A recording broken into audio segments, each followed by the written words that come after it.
Good day sa inyo mga bossing. Ganito din po ba ang issue at problema ng inyong mga Honda ADB? Ayaw mag-start kahit bago naman yung battery. Kumpleto ang kuryente sa dashboard at gumagana naman ang kanyang keyless. Ito nga mga bossing, yung kanyang pinagpalitan na battery.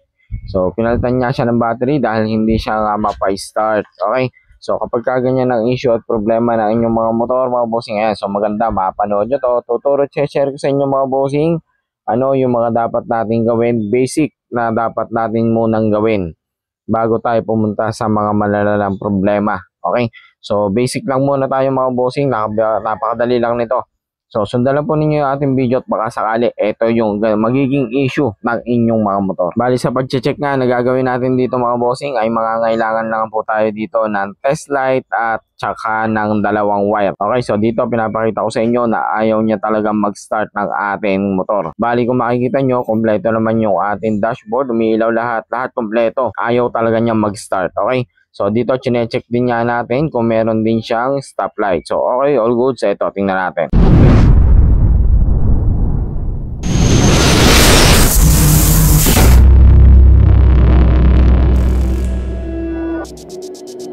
Okay, so ayan mga bossing, kapag ganito ang issue at problema na inyong mga motor, gumagana naman yung kanyang keyless.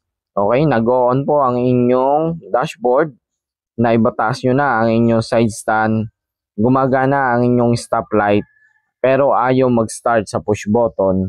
Mga bossing, ito lang po yung gagawin natin dyan mga boss. So basic troubleshooting lang muna tayo. Baka sakali, ito rin yung maging issue at problema ng mga Honda ADB nyo or doon sa mga motor na merong side stand. Okay? So, hanapin lang po ninyo mga bossing yung wire kung saan yun po yung wire ng ating side stand. Kulay green na socket nga po ito mga bossing. Ayan. So, kung makikita nyo po yung ating nasa ating screen, ayan po yung socket na kung saan yan po yung ating huhugutin mga bossing. Para ma-check natin at dyan po tayo magbabypass kung sakali. Dito mga bossing, ang gagawin po natin ay check natin kung ayos pa ba or okay pa ba yung kanya side stand switch na kung saan ito po yung kill switch na kapag ginamit natin yung binaba yung ating side stand, mamamatay po yung ating unit. Okay? So, ang gawin lang po natin dito sa socket na to mga bossing, kuha po tayo ng ating test light mga boss. Okay, pero pwede naman mga bossing kahit yung dalawang wire lang kung wala po kayong test light. So, dito lang ipapakita ko lang sa inyo kung paano natin gagamitin at paano natin naalamin yung connection noong ating side stand switch. Okay? So, gamit po yung ating test light mga bossing. Ilalagay po ninyo ang ating clip ng ating test light mga bossing dyan po sa positive. Okay? Doon po ninyo ilalagay mga bossing sa positive. Dahil yung pong kill switch mga bossing ng ating side stand, yan po ang supply po niyan ay negative. Yung wire na i-check natin dyan mga bossing is yung kulay green na yan naman po yung supply na galing sa ating body ground. Okay? So basta negative yan mga bossing. Then magsusupply po siya doon sa kabilang wire papunta naman sa kabilang relay para mag-activate po yung kabilang relay ng starter relay. Okay? Doon po yung mag-activate yung papunta doon sa ating pag-start. Okay? So dito i-check po natin yung kulay green. Ayan, kung makikita po ninyo, umilaw naman yung ating test light. Okay, so ganun lang po natin para malaman natin kung meron ba nagsusupply sa ating side stand switch. Ngayon, nang-aalamin naman natin is kung nakakapag-supply ba yung ating side stand papunta doon sa switch kung saan mag-activate yung kanyang starter. Gamit po ito nating dalawang wire mga bossing ngayon. So, dalawang socket para mas madali. Yan yung po yung kinuha ko. So, para mas madali siya, itatap at ipapasok lang po natin sa magkabilang wire na magkaduktong na wire yan mga bossing. Kita nyo naman. Dito, i-check natin kung aandar na po yung ating unit. Start.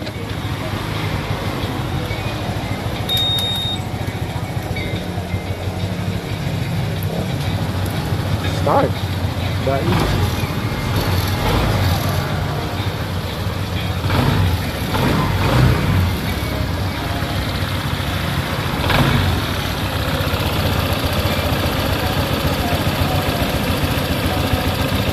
Okay mga boss, ayun. So kita nyo naman, nag-start na po yung ating unit. Nag-tap lang po tayo ng dalawang wire doon sa ating side stand switch mga bossing. Ibig sabihin mga bossing, yung switch po ng kill switch ng ating side stand mga bossing ay nagkakaroon na ng diferensya. Okay? So dahil lang sabi nga ng ating customer ang gusto niya na rin mangyari dito is ipatanggal na rin itong kanyang side stand switch. Dahil ang nangyayari nga daw mga bossing, kaya madali nasira din nga yung kanyang battery, is kapag ka nakakalimutan nga niya napatayin ang kanyang susi.